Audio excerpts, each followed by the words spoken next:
নমস্কার বন্ধুরা, বৃক্ষভূমি চ্যানেলে আপনাদের সকলকে স্বাগত জানাই। তো বন্ধুরা, আজকে আমি আপনাদের লঙ্কা গাছের রিপোর্টিং দেখাবো। তো বন্ধুরা, আপনারা যদি এইভাবে লঙ্কা গাছ করতে পারেন তাহলে এই একটা লঙ্কা গাছ থেকেই প্রচুর পরিমাণে লঙ্কা কিন্তু আপনারা পেতে পারেন। তো চলুন দেখে নিই সেটা কি পদ্ধতি। তো বন্ধুরা, এটা হলো সেই কুল লঙ্কা, যে কুল লঙ্কার চারা আমি তৈরি করে দেখিয়েছিলাম। তো সেই ভিডিওর লিঙ্ক এই ভিডিওর ডিসক্রিপশনে পেয়ে যাবেন। আর তাছাড়া আপনারা যদি চ্যানেলে গিয়েও ভিজিট করতে পারেন, তো চ্যানেলে গিয়েও সেই ভিডিও দেখে আসতে পারেন। তো চলুন বন্ধুরা, দেখে নেওয়া যাক এই লঙ্কা গাছের রিপোর্টিং বা প্রথম রিপোর্টিং যাকে বলা হয়। তো সেই প্রথম রিপোর্টিংই আজকে আমি আপনাদের দেখাবো। তো এই যে দেখুন, প্রথমেই আমি আগে থেকে কিছুটা মাটি নিয়ে রেখেছি। এই যে বন্ধুরা দেখুন, আমি আগে থেকে মাটি কিছুটা নিয়ে রেখেছি। তো বন্ধুরা, এই মাটিতে প্রথমে এই যে কিছুটা জৈব সার ব্যবহার করব, আর কিছুটা এই যে হাড়ের গুঁড়ো, আর কিছুটা শিঙের কুচি ব্যবহার করব। এই যে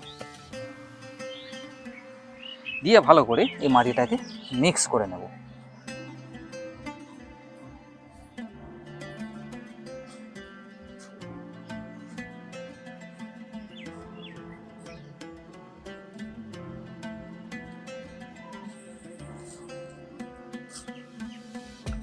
তো দেখুন বন্ধুরা, এই যে লঙ্কা চারা রিপোর্টিং করার জন্য এরকম ছোট একটা পাত্র আমি ব্যবহার করব। কেননা ছোট পাত্র ব্যবহার করছি, এটা হচ্ছে ফার্স্ট লঙ্কা গাছের প্রথম রিপোর্টিং। এই যে লঙ্কা গাছ যদি আমরা ছাদ বাগানে বিশেষ করে যদি ধাপে ধাপে করি, তাহলে কিন্তু একই লঙ্কা গাছ থেকে প্রচুর পরিমাণে লঙ্কা পাওয়া যাবে। এই যে দেখুন, আমি এই যে পাত্রের নিচেটা বালি দিয়ে রেখেছি যাতে ড্রেনেজ সিস্টেমটা ভালোভাবে কাজ করে, আর অতিরিক্ত জল অতি সহজেই যাতে বেরিয়ে চলে যায়। এই যে প্রথমে কিছুটা মাটি ভরে নিলাম। নেবার পরে এই যে এই একটা প্লাস্টিকের গ্লাসে চারাটি আছে, এটাকে প্রথমে বার করে নেব। এই যে বন্ধুরা, নেবার পরে এই যে যত ঘাস আছে সেগুলো আগে পরিষ্কার করে দেব। দেবার পরে এই নিচের দিকে কিছুটা অংশ কেটে বাদ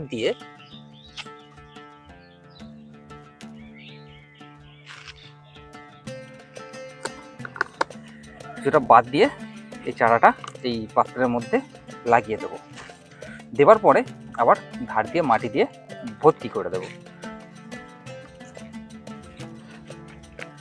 তো বন্ধুরা, এই চারাটা যদি আমি প্রথমেই বড় পাত্রে লাগিয়ে দিই, কিছুদিন পর সেই পাত্রে শিকড়ে ভর্তি হয়ে যাবে, আর এই গাছটির গ্রোথ কিন্তু একটা জায়গায় গিয়ে থেমে যাবে। আর লঙ্কার সাইজও কিন্তু খুব বেশি বড় হবে না বা ছোট হবে। নর্মাল যে সাইজ তার থেকে এই লঙ্কার সাইজ কিন্তু এতে ছোট হবে। আর এই যে যদি আমি ধাপে ধাপে করি, তাহলে কি হবে, গাছটি থেকে আরও বেশি দিন আরও বেশি পরিমাণে লঙ্কা আমি পেতে পারবো।